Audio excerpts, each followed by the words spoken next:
क्या आपने कभी सोचा है कि हम जो मन में सोचते हैं, जो गहराई से चाहते हैं, क्या वो सच में ब्रह्मांड तक पहुंचता है? क्या ब्रह्मांड सच में हमारी इच्छाओं को सुनता है? और अगर हाँ, तो उसे कैसे पता चलता है कि हमें क्या चाहिए? आज हम परमहंस योगानंद जी की दृष्टि से इस गूढ़ विषय को समझेंगे। बिल्कुल नीचे दिया गया है एक गहरा, सुंदर और शक्तिशाली हिंदी भाषण स्पीच, जिसका शीर्षक है ब्रह्मांड को कैसे पता चलता है आपकी इच्छाएं। परमहंस योगानंद जी की दृष्टि से एक आध्यात्मिक रहस्योद्घाटन। आप इस स्क्रिप्ट को सीधे वॉइस ओवर में प्रयोग कर सकते हैं।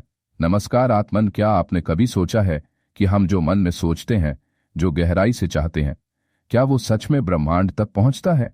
क्या ब्रह्मांड सच में हमारी इच्छाओं को सुनता है? और अगर हाँ, तो उसे कैसे पता चलता है कि हमें क्या चाहिए? आज हम परमहंस योगानंद जी की दृष्टि से इस गूढ़ विषय को समझेंगे। सबसे पहले एक बात समझ लीजिए, आपकी इच्छाएं सिर्फ विचार नहीं होती, वे ऊर्जा होती हैं। हर इच्छा, हर भावना एक सटल कंपन यानी ऊर्जा तरंग होती है, और ये तरंगे ब्रह्मांड के सूक्ष्म स्तरों तक जाती हैं, ठीक वैसे ही जैसे एक रेडियो सिग्नल हवा में फैलता है। परमहंस योगानंद जी कहते हैं, आपका मन एक ब्रॉडकास्टिंग स्टेशन है और ब्रह्मांड वह रेडियो है जो आपकी भावनाओं के संदेश को पकड़ता है। लेकिन ब्रह्मांड सभी इच्छाओं को नहीं सुनता। अगर आपकी इच्छा डर से आई है तो वह कमजोर होती है। अगर वह केवल अहंकार से आई है तो ब्रह्मांड उसे अनसुना कर देता है। लेकिन अगर वह इच्छा आपकी आत्मा से आई है तो ब्रह्मांड तुरंत सक्रिय हो जाता है। जब इच्छा में सच्ची भावना हो, स्पष्ट चित्र हो और श्रद्धा हो, तब वह कंपन ब्रह्मांड में एक आदेश बन जाती है। योगानंद जी कहते हैं, जब आत्मा की इच्छा और ब्रह्मांड की इच्छा एक हो जाती है तो चमत्कार होना निश्चित है। अब बात आती है कि हम ब्रह्मांड को कैसे अपनी इच्छा भेजें। इसके लिए 3 शक्तिशाली उपाय हैं। पहला, मानसिक चित्रण।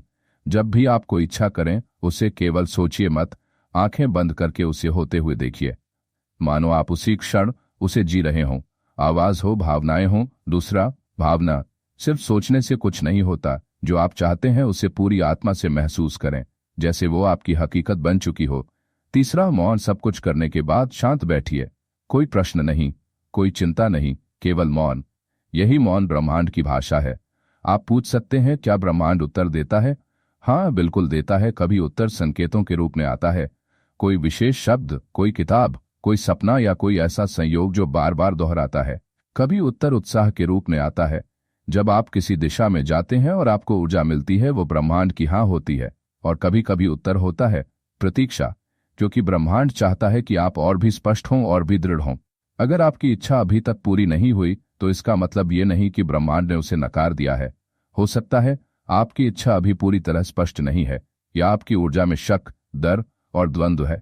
जब तक आपकी इच्छा पूरी तरह केंद्रित नहीं होती, ब्रह्मांड उसे पूरा करने से रुकता है, क्योंकि ब्रह्मांड कोई जादूगर नहीं, वह चेतना है जो आपकी चेतना के अनुरूप कार्य करती है। अब मैं आपको एक सुंदर प्रार्थना देता हूं, जिसे आप हर रात कह सकते हैं जब आप अपनी इच्छाओं को ब्रह्मांड को सौंपते हैं। हे प्रभु, मेरी यह इच्छा यदि मेरे आत्मिक कल्याण के लिए है तो मुझे इसके लिए मार्ग दिखा। अगर नहीं तो मुझे उससे भी श्रेष्ठ दे, जो मेरी आत्मा को ऊंचाई तक ले जाए। तो मित्रों, अब समय है कि आप अपनी इच्छा को सिर्फ मांग न बनाएं, बल्कि उसे प्रेम, भावना और विश्वास के साथ ब्रह्मांड को अर्पित करें। और फिर शांत हो जाइए, क्योंकि जब आप सचमुच तैयार होंगे, ब्रह्मांड उत्तर जरूर देगा। आखिरी शब्द, ब्रह्मांड आपकी आवाज नहीं, आपकी ऊर्जा को सुनता है। अपनी इच्छा को आत्मा की गहराई से बोलिए और फिर देखिए कैसे वो पूरा ब्रह्मांड आपके लिए कार्य करने लगता है। अगर यह ज्ञानमय यात्रा आपके हृदय को छू गई हो तो कमेंट में सिर्फ इतना लिखिए, अब मेरी आत्मा की इच्छा ब्रह्मांड ने सुन ली है। धन्यवाद। आपके आत्मिक विकास की शुभकामनाओं के साथ।